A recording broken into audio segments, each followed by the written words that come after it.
This is UMAR AHMED for IFL TV in association with MTK Global, joined by a very dapper-looking Frank Smith today.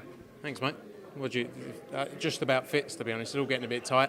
It's coming to the end of summer, and everything's getting a bit, snug. Back in the gym soon. You said that, not me. Saying it before the viewers say it. Yeah, official now. It's landing in Saudi Arabia, but there still seems to be a bit of uncertainty because Ruiz hasn't put anything out from his side. People suggesting, is he going to kind of try and wriggle his way out of the rematch? Is he going to try and avoid going to Saudi Arabia? But he signed off for it.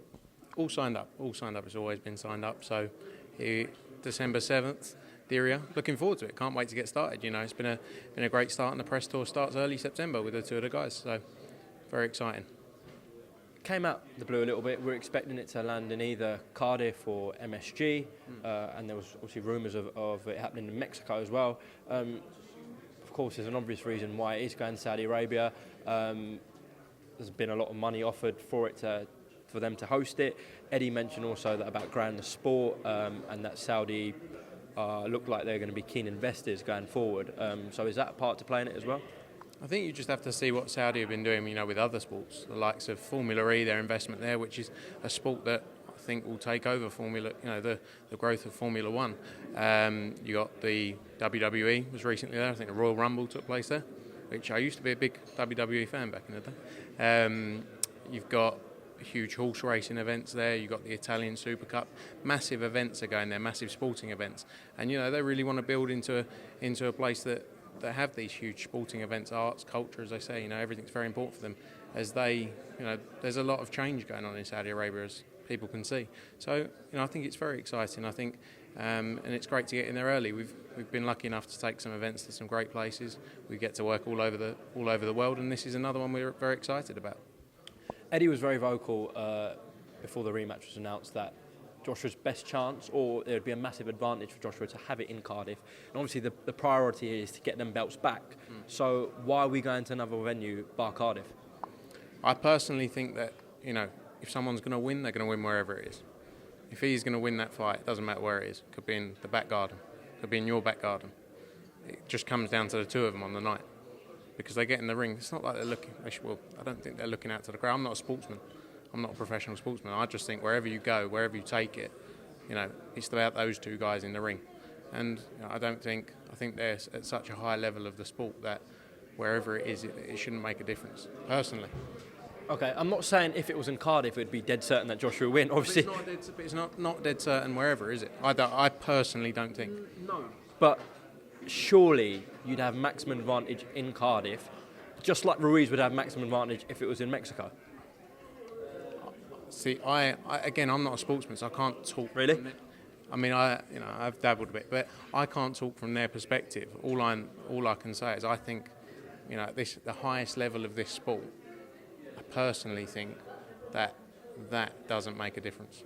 Myself, I'm not an expert. I may be saying it completely wrong. You might speak to 20 sports people who say no. Actually, if I'm in my home, it may make a difference. What did Joshua say about this? Joshua would have fought anywhere. I think he said it quite publicly, and he did an interview the other week. He said he'd fight in Mexico with his uncle as a judge, Ruiz's uncle as a judge. But he would fight anywhere. At the end of the day, it just comes down to the fight, and that's what it will come down to wherever it is. So he was up for anywhere. He's very much looking forward to this, new experience for him. He went to the US off his own back. Now he's going to Saudi Arabia. He's very much looking forward to it. There is a concern from the UK fans about getting out to Saudi itself. Will that be accessible to get out there? Very accessible. I mean, you look at anywhere, travelling to Cardiff is quite expensive. Getting a hotel in Cardiff is quite expensive. Wherever this fight ended up, you would have had to pay travel, hotel, etc. It's the people we're working with, Saudi Arabia, the GSA, Skill Challenge, they're going to work to put together some good packages, some good value packages, and I think the fans will see it's going to be very accessible for them when we release more details on it. What time do you think the main event will start on box office in the UK? Main event, I think around 9 p.m. UK time. So it's a good time, There's been a lot of pushback previously about him fighting at 3-4 in the morning, but for the UK fans, they get what they want. Moving away from Ruiz Joshua, in terms of Dylan White, we're still waiting for this B sample. Is there any update on it? Not really. I mean, we can't say too much, as you know. I think I spoke about it with Andrew. That's all a matter that Dillian White and his legal team are dealing with. So that's something that they're working on, and I'm sure as soon as anything can be said, it will be by Dillian and his legal team. Okay, but yeah, you reckon we'll have clarity soon? I hope so. For Dillian's sake, he wants to. I think he deserves to have his say, but obviously there's a lot of legal proceedings that go into these things. So I think he wants to get it done as soon as he can and get back out there. And he wants to obviously say his piece, which he hasn't been able to do so far. Have you guys or anyone from Matchroom kind of spoken to Dillian? How is he? Yeah, Dylan's all right. We saw him. He was at our show, our August 2nd show in Liverpool. He was there. He came to support his stablemate. So look, he's still training. He's still focused. Obviously it is a stress for him, but he's working. He's working with his team to work out the procedure. But it's always difficult because, as I said before, everyone's got their opinion and their view on what's happened when they don't actually know all the details. And there's no problem with people having their opinions, but they're just opinions, they're not facts. So we have to wait for the facts to come out. August 31st, a huge box office event. Lomachenko, Luke Campbell. Just sold out. Oh, really? Sold out, tickets sold out at the O2. It's going to be huge. More details on the undercard coming soon?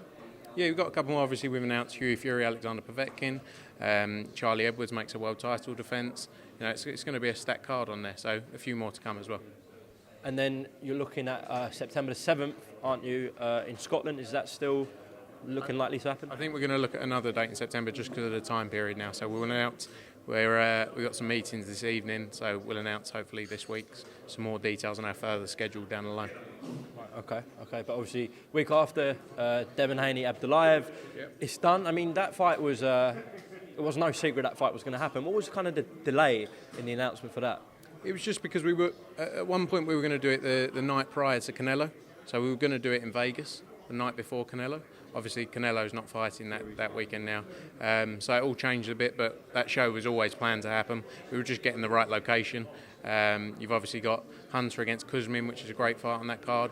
You got Danny Roman making a defence, and you got the big fight between Serrano and Hardy. So it's a great card, and a few other bits we're going to announce in the next week or so. But first, we've got our August 24th show as well in Mexico. Hermosillo, you coming? No, I won't be making the trip. No, I know. No, I don't think so. I know there are a few UK fighters going to be on there, aren't there? Liam Smith. Yeah, we're announcing that again that week. We're going to announce a few more details of that card this week as well. But that's another stack card. Strada's first defence of his WBC title. You got Filip Hrgovic on there. Got Giasov against Darlis Perez. So it's a good card.